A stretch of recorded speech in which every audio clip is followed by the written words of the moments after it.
Hello, everybody. I would like to welcome you to the Gerhardt Center webinar. The Gerhardt Center is within the School of Business at the American University in Cairo. And I'd like to welcome you to this seminar where we are hosting our speaker, Dr. Youssef Nassef. Dr. Youssef Nassef is the director of the Adaptation Division at UNFCCC and the special advisor on COP27 UNFCCC as well. So my name is Adham Ramadan. I am a professor of chemistry at the American University in Cairo. I am currently the associate provost for research and the dean of graduate studies. And I would like to welcome you all to this webinar where Dr. Nassef will be talking about the roles of universities, African universities, especially in climate change and in relation to COP27. So I'll start by giving a brief introduction on our speaker. So Dr. Youssef Nassef has led the adaptation work streams under the UNFCCC since their inception. He possesses over 30 years of experience in diplomacy and international environmental policy, and is a second diplomat at the Egyptian Foreign Service as well. And while assuming progressively higher levels of leadership at the UNFCCC, he led the UNFCCC support for several initiatives on adaptation.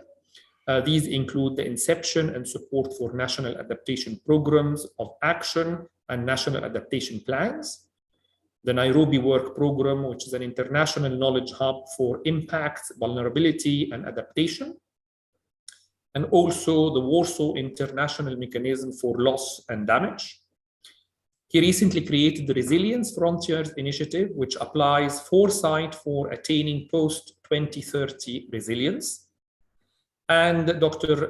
Nassef holds a PhD in International Technology Policy and Management and an MALD in International Environmental Policy from the Fletcher School of Law and Diplomacy, as well as an MA in Middle East Studies and a BSc in Computer Science and Physics from the American University in Cairo.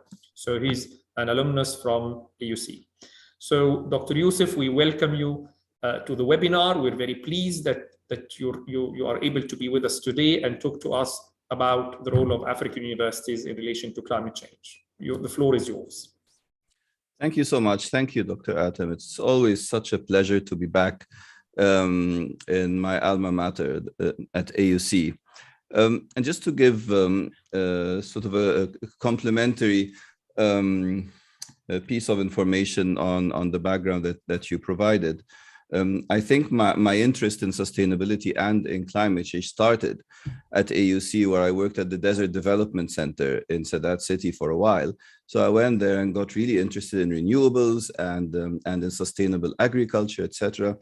Followed by my studies in the US, where I really got into the climate change process, and then returning to Egypt, I became a negotiator in the lead up to the adoption of the Kyoto Protocol back in the late 90s, eventually then landing in the United Nations, dealing with climate change adaptation. So started the work on adaptation to climate change in the whole UN system and grew with it. And now it's an important component of addressing climate change and undertaking climate action. And in bringing this forward, it was specifically to emphasize the importance of multidisciplinarity in addressing something like climate change, which has scientific components, it has engineering components, it has social science components, humanities, everything. Such a cross-cutting issue that affects our way of life, that affects the future of energy use, that affects food production, health, etc. And as we try to grapple with the complexity of understanding how changes in the climate system affect all aspects of our socioeconomic development, you start seeing the importance of research and science-drivenness and the importance of universities. But perhaps before going into that, just a brief introduction to what is the COP. Everyone's talking about the African COP coming out in November, which is COP27. It's actually shorthand for the 27th session of the Conference of the Parties to the United Nations Framework Convention on Climate Change, which is the main activity going on there. It's a negotiation under the supreme body of international lawmaking on climate change policy, which is the Conference of the Parties. And the word conference here doesn't mean meeting. It's not the same as when we say, oh, I'm going to a conference. It's an assembly. It's like the Security Council, the General Assembly. Conference of the Parties is the body that takes the highest level decisions globally on climate change policy. And so we say COP27, it's not the 27th conference, it's the 27th session of the conference. So this is coming up soon in a few months in Sharm el-Sheikh. We keep calling it the implementation COP. Now, what makes it different this year? I mean, one thing is the location, obviously, it's African branded. The last time we had a COP in Africa was 6 years ago in Marrakesh. So it's back to the continent. It's actually the first time since then that we have a COP session in a developing country. So the flavor will be a bit different. It's the first session after having completed what we call the rule book, the set of rules and templates and reporting requirements, etc., that are necessary for the climate change regime that was adopted under the Paris Agreement in 2015. And as some may know, the Paris Agreement is the treaty that governs cooperative climate action along all countries in the world.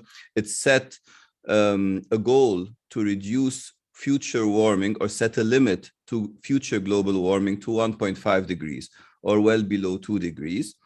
And it also put forward a finance goal of supporting developing countries of 100 billion a year that will be ramped up in 2025, and said that we should also adopt action to adapt to the impacts of climate change that are commensurate with the expected risks and losses and damages arising from whatever level of warming that's already happening because basically of our limited ambition thus far in reducing emissions. So now is the time to start implementing all these rules, and the upcoming session in Sharm el-Sheikh will be where the conversation starts on the details of some of these things.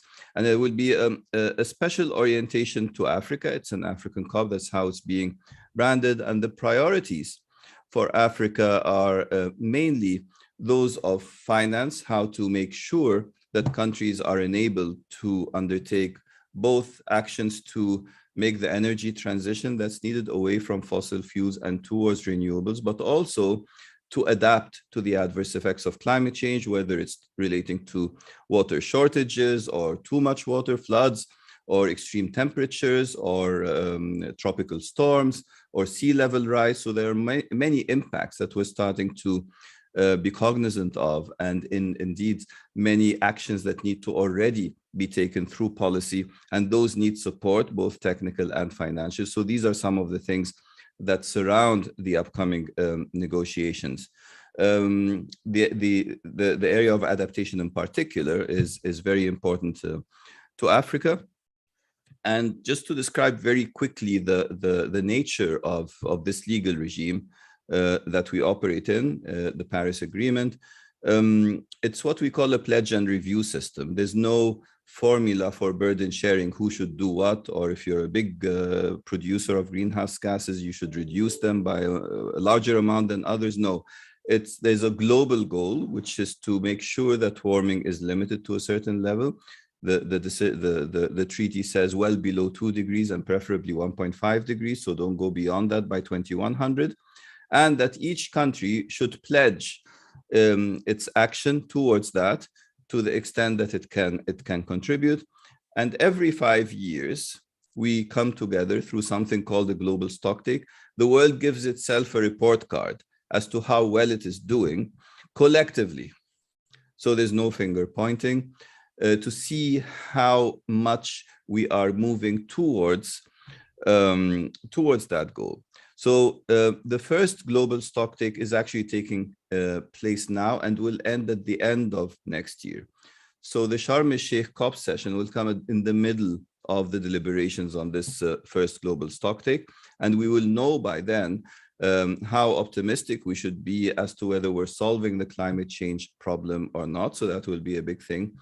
We'll also be counting whether the financial goal is being delivered properly or not, the 100 billion a year. So last year, we only managed to mobilize 79.6 billion. Hopefully next year, it will be closer to the goal, which is 100 billion. And in terms of adaptation, we need to agree on means by which we not only support countries preemptively reduce the risk of some of the impacts that I mentioned, but also how do you deal with post-impact needs, especially with extreme events like hurricanes. We do not yet have a way to support the needs of countries after losses have happened, only before to prepare for them. So things like rehabilitation, reconstruction, what's known in the disaster reduction community as building back better. And so all of these things will be subject to some of the discussions that will come up. So at the center of all of this is the ambition level of limiting warming to 1.5 degrees. Around it is a system of measuring progress every 5 years. There's another system around that called the periodic review of the goal to make sure that this aspirational level is still valid, the 1.5 degrees, or do we need to change it? Around that is how do we find out how well we're doing? It's through submissions from countries, what we call the transparency, enhanced transparency regime. Each country submits information that we can use to aggregate and figure out where we are in addressing the problem. Around that is the national planning and action and ambition at the level of each country, whether through national adaptation plans or what we call nationally determined contributions, which tell us what the plan is for the country to reduce emissions or to adapt to climate change. And at the outer end of that onion is the support mechanism that we provide to all developing countries to be able to undertake these planning efforts and the action methods. So there's a financial mechanism that takes care of some of these things. Now the role of science and universities. So there are two invisible hands that have really changed how we are moving forward in climate change and how the world has progressed in it. One is the progressive reduction in cost per kilowatt hour of renewables. Every year, the innovation and the advancement of technology in renewables has surpassed the best estimates of the International Energy Agency. So reality is actually going faster than aspiration. And this has contributed a lot to the increase in ambition of countries in migrating towards the use of renewables. There are things pulling us back because you already have an infrastructure in place that has a lifetime. So it's not always easy to throw out a coal-fired plant or otherwise and replace it instantly. And then the second thing that affects this progression is the expectation that next year the price of renewables will be even cheaper than now. So, maybe we should wait. And so this is one of the aspects, the cost of renewables. But the second one, which is very important, is the science. So I recall in 1996, I attended COP2 in Geneva, the second session of the Conference of the Parties, and it coincided with the production of a scientific report from what we call the Intergovernmental Panel on Climate Change, the collection of thousands of scientists from all over the world gathering information typically from peer-reviewed literature, synthesizing them into a huge report.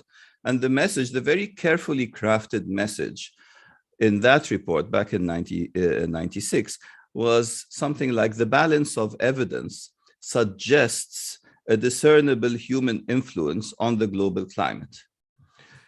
So you could take it in any way. Half the country said, oh, it means there's no certainty. We should wait. We shouldn't do anything. The other half said, no. It means that we should take a precautionary approach and there's a risk there. Now compare that to the most recent report out of the science this year, which is the 6th assessment report. That one was the second one. So the 6th assessment report out of the Intergovernmental Panel on Climate Change, which says very deterministically that human influence has caused climate change and is leading to more frequent and intense extreme events already leading to it. So we are seeing some events that are already attributable to climate change and not to natural climate variability, which was before part of the story. So the science, the progressive increase in certainty within the scientific literature has helped a lot in advancing public policy and international public policy on adopting more and more ambitious targets on climate change. Now, where does the literature come from? A lot of it comes from universities, and gradually the Intergovernmental Panel on Climate Change has started looking not only at peer-reviewed literature, but other forms of literature, gray literature, but that has some reputable sourcing in order not to alienate sources like indigenous knowledge, some information on local practice that could be very relevant in how we deal at the local level with some of the impacts of climate change. Now, just to explain how this, the source of the synthesis of scientific literature works, it's something called the Intergovernmental Panel on Climate Change, Ipcc, which has been in place since day one to ensure an independent review of all the scientific literature that has come out since the last review. So the 6th assessment report that has just come out now looks at what is the most recent stuff over the past 5 years that came beyond the 5th assessment report. And we keep getting more and more understanding of how the climate system operates through global modeling, how economies have been adapting, how the experience of countries can give us more indication on how to do things better, what is replicable, what is not, and how the role of greenhouse gas mitigation has progressed us in achieving the goals of our international treaties. So the IPCC does that synthesis. It interfaces with policy, but it is independent. So there's no interference from the negotiating process on the work of the IPCC.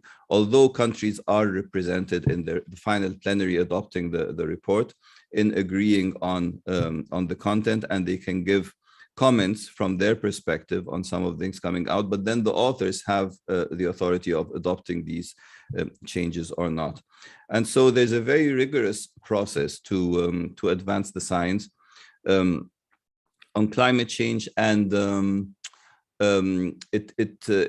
as far as I'm concerned, it has been the most important catalyst of progress in climate policy.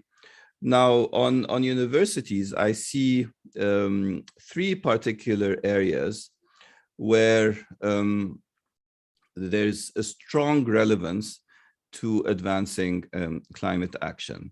One is the obvious one, I just mentioned the IPCC, the production of research, the publication of such research in peer-reviewed publications that then get taken up by the Intergovernmental Panel on Climate Change. But note that we saw statistics showing that between 1990 and the year 2020, 3.8% of global funding for climate research was spent on African topics, only 3.8%. Whereas Europe and North America, the share was 79%. So clearly Africa is very much underrepresented in climate change research, and hence the input of African research produced by African universities into the body of literature that is being considered to feed then into the international policy process is quite deficient or incommensurate with the importance of the continent and the role that it plays in at least in climate change vulnerability and adaptation. And so there's something there that needs to be supported. Now, the second thing is the importance of interfacing with local practices, the local setting. I think in the early days of the climate change debate, we were mostly looking at high-end technologies, innovation, cutting edge, etc., looking forward. Eventually, there's been a renewed focus or an enhanced focus on existing coping strategies, time-tested ones, coming out of local communities, coming out of indigenous peoples, that could be documented, could be shared, could be validated, and could enter into this discussion of ascertaining the limits to adaptation, because some of these practices are no longer valid under climate change conditions. We're seeing this in so many places. Even as early as 2000, 2001, there were floods in Mozambique. And when the people were asked, you were told by the authorities that the floods are coming. Why did you not leave to a less exposed area? They said, because normally before a flood comes, the ants will start also migrating. So we get that signal and then we follow. But in this case, they didn't, and they weren't understanding why are things changing. And these are some of the manifestations of climate change that typically don't get in that radar screen of the scientific literature. And so universities in these local areas can easily become the interface with this type of knowledge and tell us what of it is working, what can be supported further, what needs to be researched to see why has it been working for thousands of years. We don't understand the basis of it and what can be replicated and what does not work anymore. And so these types of things are really important to be documented, because for many communities, climate change means they are moving from one climatic zone to another one that is unfamiliar to them, but that is familiar to possibly another community, and they have had the opportunity to cope with them. Now, in this regard, we have a very interesting initiative where we started looking at knowledge gaps on adaptation, but not by country and not by any administrative unit, but basically by whole ecosystems. It could be a contiguous set of countries that live in a mountainous zone. So one of the areas is the Hindu Kush Himalaya region, or the specific river basins, or the Gulf area. Areas that are subjected to similar climatic conditions. And we started looking at knowledge gaps because we noticed that every year we keep getting the same complaints. We have a knowledge gap here, a knowledge gap there, also from the Ipcc, there's not enough knowledge here. So we started to see, okay, from the level of those that are knowledgeable about knowledge, knowledgeable about adaptation knowledge, how do we prioritize these knowledge gaps and get some insight? And the surprising result there at the level of practitioners was that much of the knowledge gaps relate to the form in which the knowledge is provided. So it's not because of total absence of that knowledge, but because it is not in a form that is usable by those confronting climate change, whether the fishermen or the farmers, etc., or even the policymakers that have to take the decisions. They look at this research outcome and they don't know, do I go this way or that way? Is it robust enough to constitute policy or not? So that part is really important. And we've had typically contributions from universities. In this particular case, we've had this initiative conducted in two regions in Africa, sub-regions. One is the Southern Mediterranean, and the other is Southern Africa. So we had universities participate in these and conduct their own assessment of what knowledge gaps there are. Then we had a prioritization methodology with 2 Delphi rounds to get sort of the top between 10 and 14 knowledge gaps. And turns out it's all about the formatting of the knowledge. So in some cases, it was about missing data, but the data was there, but it was never translated into a form that can be used by those who need to use it, who are typically people that are the frontline confronters of climate impacts, whether it's a drought or a flood or the people who will have to migrate because of sea level rise or otherwise.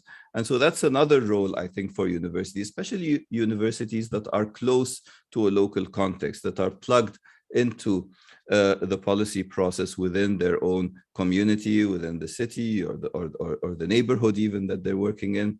And so that interface is really, really important, the local ones, not just abstract research that is detached from the place where the universities are located, because this is really important. It's the only hope we have to get that type, to elevate that type of local knowledge to a level where it can be supported. And if any of you saw the movie The Boy Who Harnessed the Wind, you'll realize what I'm talking about. It was a local community in Malawi, and all they needed was to dig deeper to get water at a time of drought. And basically their plight never went up to any level that could help them. All they needed was just a handful of dollars to be able to get a stronger pump to get water from a deeper level. And then this boy basically built a new wind turbine using bicycle parts because he had access to the school library. And it's a true story. It's like a documentary. It's a slap on the face to the United Nations, who cannot reach those levels. But between those top level support systems and the local community lie the universities, who can actually make sure that the knowledge, the existing knowledge and the gaps, we can shed light on these and bring them up to those who can help. So that's the second area. I said the first area is producing research that can come into the scientific literature and the Ipcc, and we're totally deficient on that when it comes to Africa. The second is interfacing with the local level in a way that can help us ascertain the needs and extract pieces of knowledge that are not otherwise available. And you know, pharmaceutical companies are really clever at going to the local level and getting information on things that have worked traditionally and then converting them into a marketable product in the end. But unfortunately, when it comes to supporting these people, we do lack information. Now, the third is really raising awareness to students of the implications of climate change throughout all kinds of disciplines, whether the physical sciences, engineering, social sciences, humanities, etc. Because I mean, climate change has given us a chance to introspect on things that we took for granted, that tomorrow looks the same as today, today looks the same as yesterday. Looking at economics, for example, when we look into the future and want to ensure intergenerational equity, want to ensure sustainable development, then you look at how we conduct cost-benefit analysis, and you have discount rates which go totally against that, because it means that future costs and benefits are less important than today's costs and benefits. So this whole short-termism thing that we teach people in economics and business aren't really consistent with the type of longer-term thought that we're looking at. And so the whole new conceptual view of how the world works and learning and unlearning new things is not really a climate change thing alone. It's something that climate change has allowed us to start thinking of. Has today's post-industrial revolution age come to basically close to the end of its utility? Do we need to start thinking of a different way? Because we have achieved so much economically on the one hand, but then on the other hand, there are a lot of things that are going in the wrong direction in terms of resource exploitation, in terms of well-being generally, inequities, etc. So how do we integrate that into curricula, ask the right questions, with the hope that eventually we could then get the right answers afterwards? And so very slowly we're inching towards also applying foresight methodologies to thinking about the transformation towards sustainability. And why do I use the word transformation? Going back to how the climate change regime works, I mentioned that we have a pledge and review system, which basically tells countries, do whatever you want, tell us, we will then aggregate everything and tell you how well we're doing. And every 5 years, we measure the thing. But after we agreed to this, there was a report from the scientists, from the Ipcc again, the Intergovernmental Panel on Climate Change, telling us, hey guys, you only have a 10-year window to transform your whole systems. If you don't, you're doomed. Basically, yeah, you can prolong this, but I think all the prosperity that you've taken for granted, you can keep growing every year, it will reach a limit and then you start going down. This was 2018. Then in 2019, another group of scientists, unrelated to the first, they were looking at a biodiversity assessment report, and they came up with the same conclusion. that the rate of extinction of species basically gives us just a window of few years to reinvent how we interface with nature, how we conduct our socioeconomic activities, to change that whole economic outlook that looks at nature as a factor of production, basically, the extractive paradigm, not a regenerative one, in dealing with the natural support system. So we are thinking that we are eating the golden egg, but in fact, we're eating the goose that is laying the golden egg. And I know it's a bit philosophical, but it is something that's becoming a bit more serious. The United Nations at the level of the Secretary General is looking now at, there's a beyond GDP work stream that we're working on, which is how can we find a measure of well-being, since GDP is obviously not that. It's a measure of something else. I mean, if you build more prisons, your GDP goes up because it's more government spending. And there's a lot of other examples. And so reinventing the way we teach students as to how economics and business and other disciplines work in a way that looks more into the long term and prioritizes that we don't totally eat up our natural support system or use it up in a way that is totally extractive and unsustainable in the long run, is something that is part of that third component that I talked about, which is the raising awareness of the implications of basically the ecological degradation that we are about to embark on. And the positive flip side of this is the whole techno-economic paradigm shift that is happening due to AI and big data and satellite technology, et cetera. There's a lot happening. Some of it in the pipeline, some of it is visible, some of it behind the scenes. And when you start thinking of the implications of these on policy, on laws, legislation, on sometimes even on human values, and that it has the potential to actually move us into that sustainable place that we want, then it becomes a beacon of light that then again can enter into an educational system. So you have a computer science department. How can we apply some of these new technologies to some of the things that we're trying to fix or to that transformation? There's already, I've been talking to a startup in the US that's using AI and big data for climate change risk management, giving their outcomes to cities to allow them to produce urban policies that protect these areas from the coming effects of climate change in ways that are very different from how we've done it before, using projections and models and scenarios. And so I think there's an opportunity for that. We know now about, I mean, many of you know that one of the biggest sources of depletion of our natural support system is the topsoil depletion due to unsustainable agricultural practices, which come from big agribusiness that does monoculture. So planting one crop over hundreds or thousands of acres depletes the nutrients. So you must have provide artificial nutrients, then you must provide artificial pesticides as well, instead of polyculture or permaculture, where you plant things that go together with each other. And the problem this was not possible was that, you know, to put it in hundreds or thousands of acres, it's very labor intensive. But now with autonomous systems, robotics, AI, you could do that. And then you have the machines that go and will pick only the fruit that it needs to pick on that day.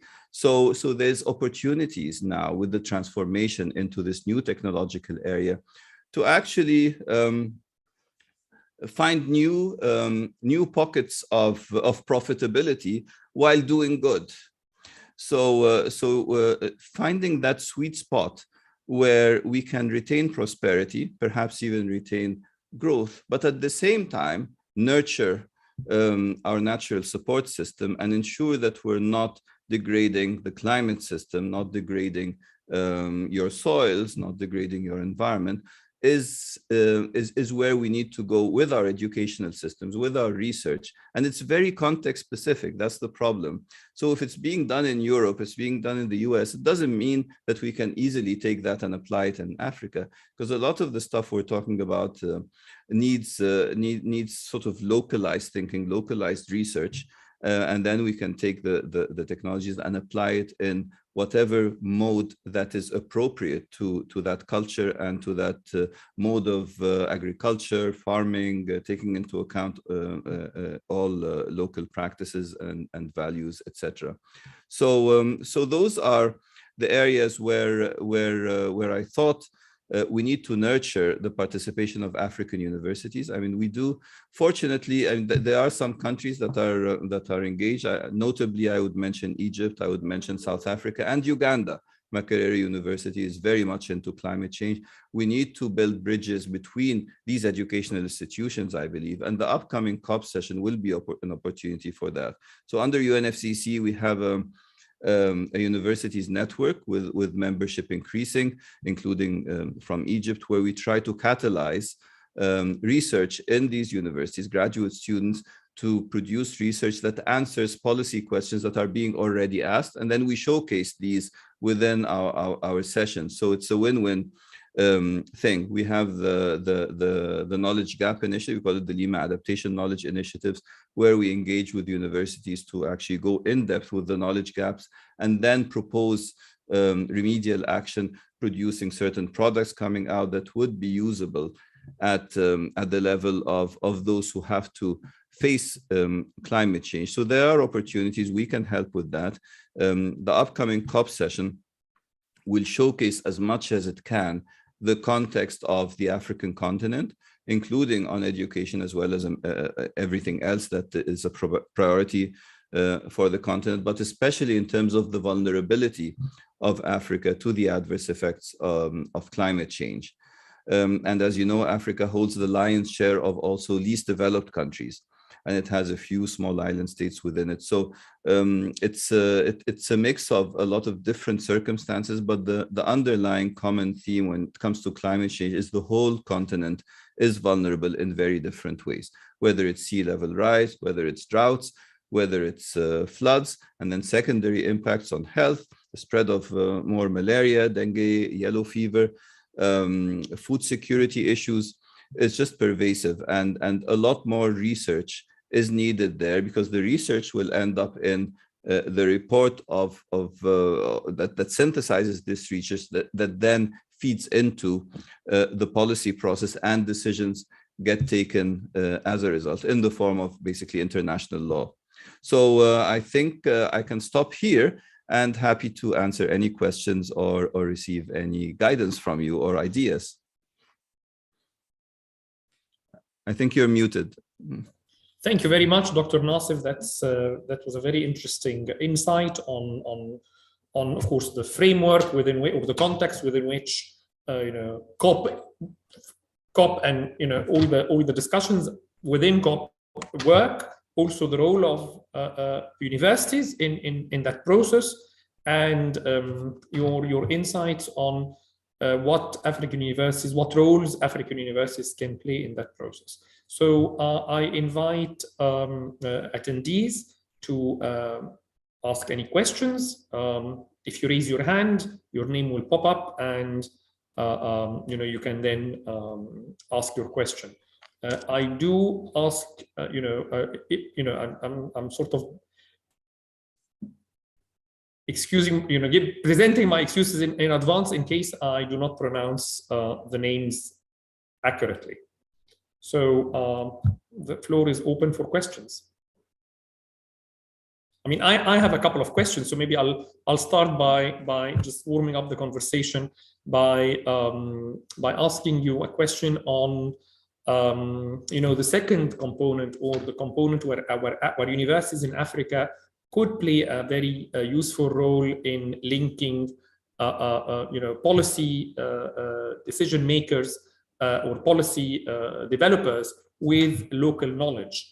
And in your opinion, what would be possibly effective ways of amending or updating international funding mechanisms for research that will actually enhance the role of universities in Africa, but also in other developing countries, with knowledge, with local knowledge that would be useful?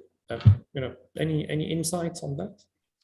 Yeah, I mean the current I hear so much from friends in universities and from the people who synthesize the science that the whole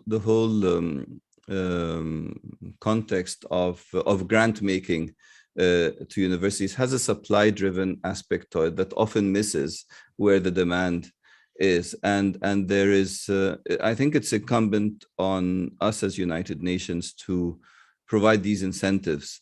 We already do that to a very limited extent. I'm in touch with the United Nations University. It's a very unique institution in the UN because it does not have a government interface. All other UN agencies talk to a government focal point, except UNU, United Nations University. It's not a university, it's a UN organization. It does confer some degrees, but they are able to provide direct support to universities, and they have no agenda except basically global well-being. So I'm trying to do some engagement with them to provide some kind of small grants. I mean, we're talking about chunks of $5,000 each for students to go out in the field and do extensive research in the areas that we talked about, especially where we see the highest vulnerability, just to offset the current supply-driven support system that goes more to the sexy topics that have more visibility than these. So I think this is one solution. I hope that if we do this, then it can stimulate more interest from other sources, benefactors or foundations, etc. And the other thing we should do is actually showcase and give a platform for those who provide that type of support to universities to make sure that they are given due recognition for encouraging this type of thing. So this is a work in progress, but happy to collaborate with AUC in particular on moving this forward, and anyone here from other universities. Thank you, Dr. Nassef. I'll actually give the floor to Mr. Eric Gankamtambo. You have the floor for your question. Many thanks, dear moderator. Eric Tambo is my name, so I'm leading the research program at the United Nations University that Dr. Youssef just mentioned. Excellent. So, yeah, the program is particularly on Pan-African cooperation and educational technology. And we have some collaboration also with the UNFCCC, as Youssef was mentioning. One of them that I want also to highlight for the audiences to university here is the University Climate Change and University Partnership Program, where there are also lucky priorities with regard to climate change, where at least more university interested to contribute to climate change and engaging students in the frame of master thesis. It's an area where they can be engaged. My question is going more toward the innovators. So, because I think beside the classical providing policy recommendation, we see that with digitalization technology that you have mentioned, youth are really able to provide innovative solution and even creating startup, at least, which contribute to economic development in the continent.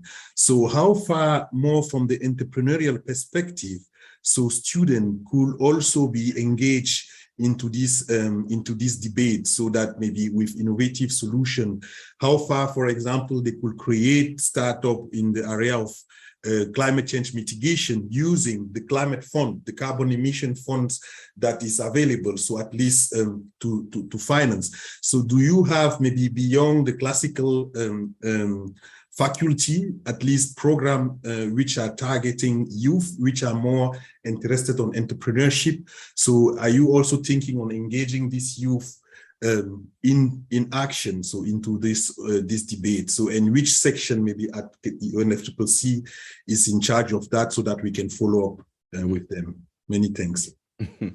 Thank you so much. I am so happy that you're engaged in the university's partnership, and it's actually through that partnership that I'm hoping that we can channel some of the funding through UNU. You know, often in the UN system, the problem is not availability of funds as much as the availability of the budget line. So you can put the funds through it and then channel it. So a lot of the good ideas that we might have and might have the money for just don't have the administrative channel to be able to to provide it through.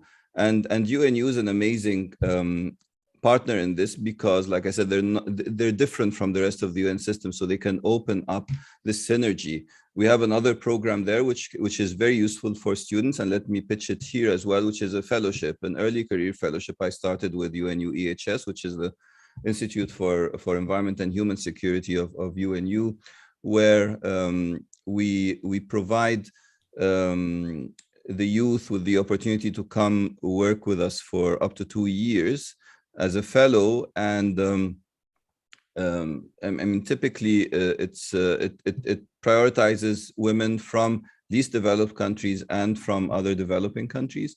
And the last round, we had 1,200 applications, and we got the top 10 out of it. So it's extremely competitive.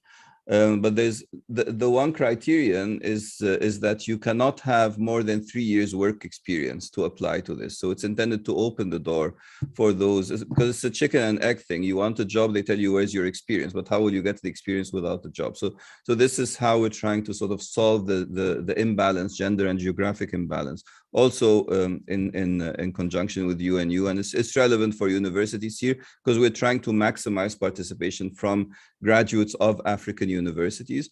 And right now, I think we have a majority from Africa coming into that fellowship. It's been extremely successful. In terms of entrepreneurship and supporting startups from the youth, you enter here into the area where, yes, funding can be provided, but we cannot bypass the government focal points in this. So there are sources of funding. There's actually a project that was just started by the Climate Technology Center and Network, which is part of our system of support with money from what's known as the Adaptation Fund. Encouraging any innovative projects to be pitched to them, but then they still have to get the approval of sort of the finance focal point, the focal point of the country for the financial mechanism of UNFCCC. So these exist. It won't come directly from us to the entrepreneur, but then there's that process of project proposal writing and then endorsement by the focal point. So that is there both in this project by CTCN and actually, I mean, the Green Climate Fund, which is our hugest fund, is located in Korea, which has in the tune of ranges from $10 to $13 billion. It is open for receiving applications for anything that is related to climate action, both on greenhouse gas mitigation or adaptation. But then again, it has to be submitted by the country. And I know that doesn't help very much good ideas coming out of the youth. But at least we can help when it happens inside the university, I think, through our partnerships with UNU and the like. Thank you, Dr. Nassef. I mean, we have 4 questions in the queue and we have 10 minutes, so we might run over by a few minutes. So I'll give the floor to the next participant, and please make the question as concise as possible, and Dr. Youssef will answer also concisely so that we can actually take all the questions. So Ms. Nadine Wael. Yes, hello. Thank you so much for being here, Doctor. And my question, I think, was related to the previous question as well, but it's about how the youth can get involved, especially if they're undergraduates. And in a more narrower context, if we know anything about the COP27 student allocations, how a student can participate in the conference. And that's it. Thank you, Nadine.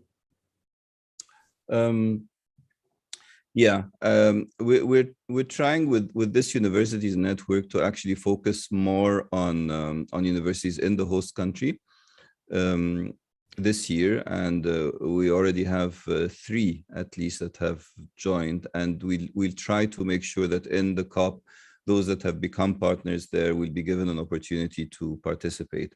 Now, there are 2 families of contexts in which students can participate.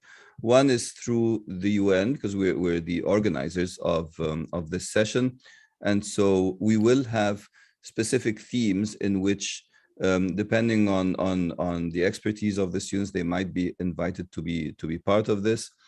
So, for example, I have a pavilion called Resilience Lab, which just looks at this foresight approach to achieving long-term sustainability. Every day, there is a different. There are 8 pathways, basically. One that deals with learning, one that deals with stewardship of nature, one on future data, one on regenerative agriculture, one on transforming financial systems. So it's 8 pathways, and we always need to have a youth component in this. So we look around to see who's recommended to be part of this and come and participate and engage. And there's many other things. There's something called the Innovation Hub, another pavilion that we hold, and then we will look at opportunities for showcasing innovations, including from the youth, and then invite them so we can get them in when this is the case. Now, then there's the part of the host country. So Egypt is the host country and will have its own presence. I know that they will be bringing a huge contingent of youth to be part of the support system of the COP session, but that's in their hands. But hopefully they will do so through universities. I don't see how else they will access the youth. We don't know yet. I don't think they've made concrete plans on how it will move forward, but it always happens that way. And typically, our negotiating teams will always have. For each agenda item, we'll have one student or youth from the host country to be with us all the time. So becomes part of the team, and they learn and help out, etc. So there will be these opportunities. Just keep following this space, and I'm sure you'll hear about them. Thank you. So Ms. Annabelle Schott. Ms. Annabelle. Hi. Yes, hello. Yeah. Please go ahead. Thank you, Mr. Nassef. This is all extremely interesting, and I love your perspective. I work for Institute for Human Rights and Business on a built environment program with a particular emphasis on climate adaptation, resilience, and human rights in the built environment. So cities, buildings, and infrastructure. And often we see the economic drivers in the built environment moving in the kind of extractive direction that you were talking about earlier.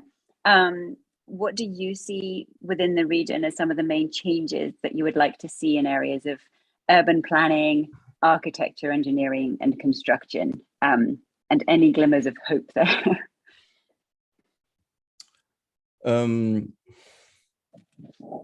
We're touching a bit on one of the foresight pathways we were talking about, and the way we're looking at this into the future is not looking at the built environment as a separate thing, but sort of creating that new system where you have neighborhoods, food production, ecosystems, and health looked at from one holistic perspective. I mean, I heard a statistic that 75% of ailments are environmental, so diseases, you can avoid them. And with the proper biophilic design, and at the same time proper food security and sustainable food production means that do not necessarily get confined to what we call rural spaces now. So redefining the whole urban/rural divide, I think, into the future, where we also take health into consideration. But unfortunately, if you look at some of our urban environments, you know that you have to undo some things first. It's not like we're starting from a baseline that is reasonable, but the whole prioritization of I think cosmetics over functionality and energy inefficiencies that go into and you know, some streets have mandates that they have to have glass windows over all the surfaces, etc. So I think as we move into taking a bit more seriously the commitments under climate change, including as we reflect them in the NDCs, the nationally determined contributions, countries such as Egypt and others will see that there has to be, it will be more practical in order to achieve these goals to to build more sustainably, to make sure that the buildings are energy efficient, to inject aspects of well-being that would otherwise not have been incentivized, but now have to be, or else we will be exposed as a country that is not fulfilling its obligations. So I think there's that push.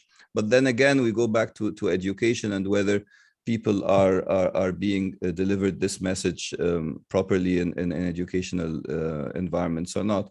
I was once designing, trying to build a house in Egypt, and was talking to the architect about, passive solar design, and, the shading should be calculated this way and the angle and whatever. And he was telling me, why are you telling me these things? I said, do you study this in college? He says, yes, of course we study them, but they're irrelevant because you just put air conditioning. So that's, I think there's a mindset shift that has to change. But I know there are a lot of really good pockets of excellence in different countries in Africa that are already moving this forward. But then there's that almost a cultural bridge that has to be crossed for people to start seeing it as a good thing, to be a bit more sustainable, including in the built environment. But it's beyond that. It's in many other things as well. Thank you. We have a few minutes, and we have 3 questions left. So we'll go to Joel Otieno. Thank you very much. I'm calling from Nairobi. I work for Center for African Social and Governance Research. And part of the work we do is to coordinate and increase the level of partnership with universities towards generating evidence that influences public policy across Africa.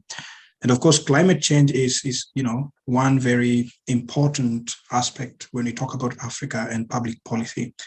Now, my question, just from the presentation that Dr. Nassef has made, and which is very insightful, I should say, is you realize that African contribution to the evidence about climate change is not matching the level of damage, or rather the impact of climate change on the continent. And also with the understanding of localization of knowledge, of course, what is the UN doing to increase the level of African contribution in terms of research, in terms of evidence, and whether there is specific focus, in terms of resources that properly reflect Africa to raise the level of their contribution to this. And then secondly, we understand that, of course, you mentioned this with the United Nations universities, but is there any special intervention towards building the capacity of Africans in terms of scholarship, in terms of training that targets mainly Africans, and how can this, contribute towards the discussion on climate change? Thank you. Thank you, Mr. Otieno. Yeah, the answer is that there's so much in the way of what you're asking for. A lot of initiatives, very difficult to enumerate them all. They are insufficient, and somehow it's like you're putting sort of it's like a drop in the ocean. So I mentioned that we have this fellowship. It's for LDCs, not specifically for Africa, the priority, women from LDCs and then developing countries. But we happen to get a majority from Africa. It gets repeated every 2 years, but then it's 10 people. We have another fellowship for mid-career people also. Typically, half of them will come from Africa at least. Many within other parts of the UN system. There are support systems in place.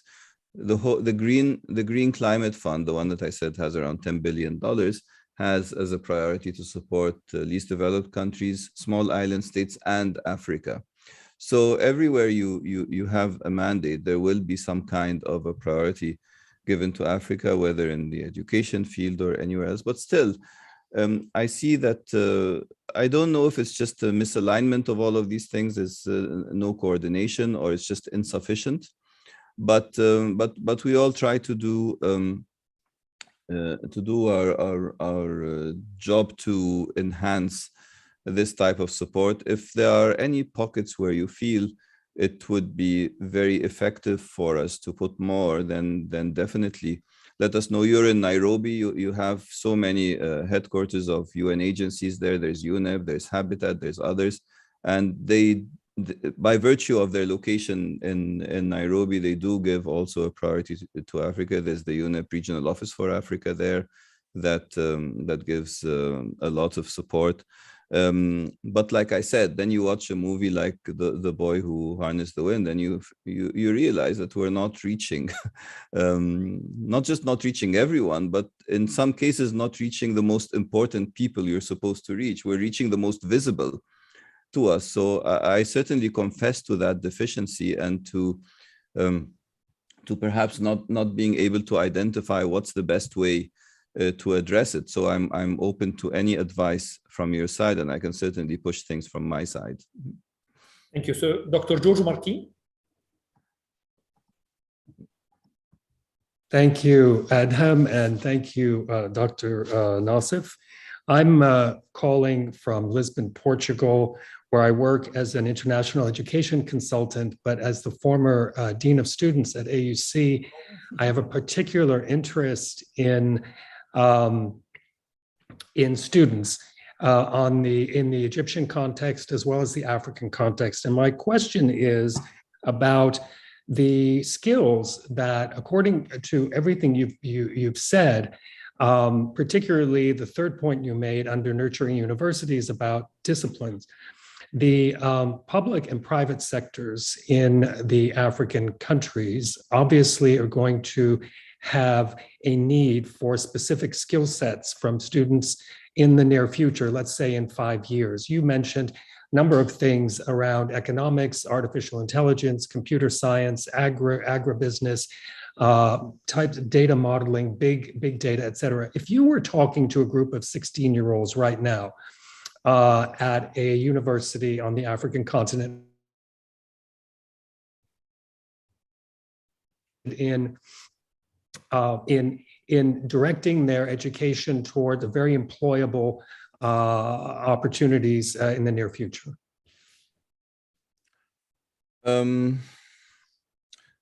Okay, what I say might sound strange, but it's because I probably think in different ways from the mainstream. I would direct them first to neuroeconomics, step beyond behavioral. So understanding how to help move the worldview, move the mental approach to seeing the world around us towards something different, understanding cognitive biases, understanding logical fallacies, because a lot of the reasons of why we are where we are is certain assumptions of how things should be, and that it's impossible to change, or this is how we always did it, or whatever. So understanding how humanity has got itself into where it is now, and dispensing with any assumptions that may or may not be true is an area where I think more people need to be educated. So cognitive science as well, and on the other hand, definitely. Now, I don't know if such a discipline exists, but anything that it instills a sense of ethics and equity and justice. I mean, we have a whole work stream called climate justice, the whole leaving no one behind, etc. It's a lot of lip service, but then how do you codify this into education? I mean, you have ethics in business, that's a different story, but to be part of our whole sense of right and wrong as we grow up. So this is something that I think would be very useful, and definitely the whole gamut of new information technologies, and being taught in a way that can help us apply them to the improvement of well-being, and not just be fixated on where it would make the biggest profit as we move forward. I think would be where I would take this. Thank you, Dr. Nassef. And we have our last question is from Ms. Amira Hussein. Hi, can you hear me? Yes. Yes. Perfect. So thank you so much for this session. Of course, I have a question that's related to how do you think, Dr. Youssef, the Global Association of the Masters in Development Practice, the one that's supported by the Sustainable Development Solutions Network, would participate in COP27? I'm actually an alumni of the Masters in Development Practice. I'm also a member of the Student and Alumni Advisory Council. And so with the global network of students and alumni that we have access to, we're so interested to, of course, contribute to COP27 in Duvers in Egypt. Okay, this is the MDP. Yes. Just please contact me and we'll figure it out. Just send me a message through. Perfect. I mean, if anyone wants to contact me, I'm very happy. I'm Y Nassef, first initial last name at UNFCCC.int, United Nations Framework Convention on Climate Change .international. I'm always willing to answer questions, to talk to people, and get ideas on how to move this process forward. And some parting words. I was giving a talk at IE University recently in Madrid, and we talked a lot about quaternary education, where the cliches we have, the assumptions we have about education. Now you have 12 years of schooling, then a few years of university, then you go out and work, get a few executive education courses, and that's it. How to rethink all of that. And perhaps Africa can be the place where we leapfrog to a place where learning does not stop, or learning in the form that we have ascribed to different age groups can change, because the world is changing far faster than it used to, and so perhaps the notion of quaternary, so adults coming in and getting the type of learning that's not really compartmentalized for an age group, but you have a continuum of learning, of education, not necessarily in a lecture hall. It could be through immersion. I mean, we're thinking also of how that can help with that transformation we're talking about. So if you give some thought to these things, you'll find it opens a whole new range of ideas on what the university of the future can look like, where you don't have these long instilled notions of a number of years doing this, a number of years doing that. So I just leave you with this thought in case it's interesting for you as Dean Dr. Ramadan or anybody else on this call. Thank you very much, Dr. Nassef, for a very, very interesting talk. The points you've raised will make us all think. I'd like to also thank the audience for their insightful questions, and we hopefully will see Dr. Youssef Nassef in Cairo in Egypt in COP27, and hopefully see a big number of audience there as well. Thank you very much, and thank you to the Gerhard Center team for organizing this webinar. The recording is going to be on the website for anybody to actually look at it again. Thank you all. Thank you very much. It was a pleasure. Thank you. Thank you. Thank you. Thank you so much.